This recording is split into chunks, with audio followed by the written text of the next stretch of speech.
and Russell Stover started cooking candy in 1923 from their bungalow home in Denver, Colorado. At the time, the company was called Mrs. Stover's Bungalow Candies. The candies were so well liked, there were 5 bungalow stores in their first year of business. They were extravagant. The windows were famous. And to this day, we've used those tools that she created. As demand grew, so did the staff. But the recipes never changed, and hand-dipping the candies remained. Bungalow trucks were nothing less than attention-grabbing. And it wasn't long before chocolate lovers everywhere recognized the quality candy inside that box with a distinctive bow. But in the 1940s, along with the war, came sugar rationing, nearly devastating to a candy maker. And they were very low on supply. So basically, when they had made up enough candy, they would then open the doors, and by the end of the day, usually, they'd be totally emptied out. And then they'd close the store and wait until they'd make enough product. After turning customers away, Russell Stover sat in his office wondering if the business would survive.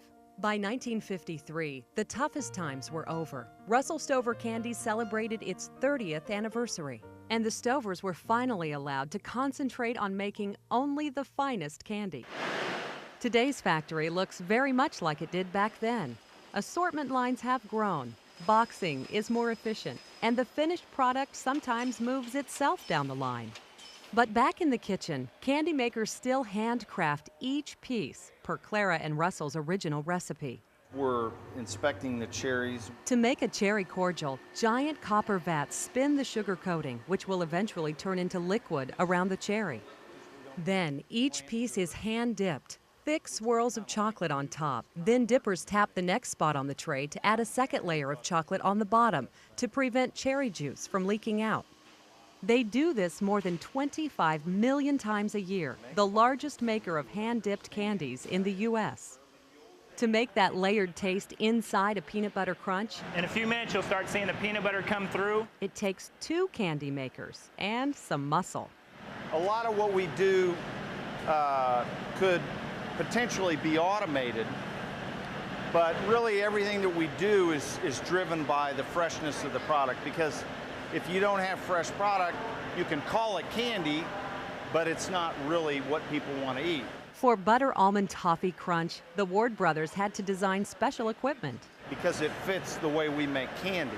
These valves cool or heat a cast iron tray, which in this case cools the toffee after it's cooked. Temperatures are not only vital in cooking the candy. Here, Pecan Delights get a chocolate shower in a small room warmed to 80 degrees. And cream centers are very sensitive to heat. Clara used turkey pans to let her creams cool in small batches. After trying more modern methods, the Wards realized Clara was right. In large quantities, the heat doesn't escape as quickly, and the creams keep cooking, which changes the taste and texture. So Clara's turkey pan method is still used to cool creams. It is a large-scale kitchen, but it is still done in old Hobart mixers that are now built to larger scale. Although Clara and Russell probably didn't use a forklift to transport their famous heart-shaped boxes, the 1-pound assorted still looks a lot like the first one made, and cherry cordials will continue to say hand-dipped. The Stovers would be happy with the way that we just kept on going the exact same way that they originally set out, which was just make great candy, candy will sell itself.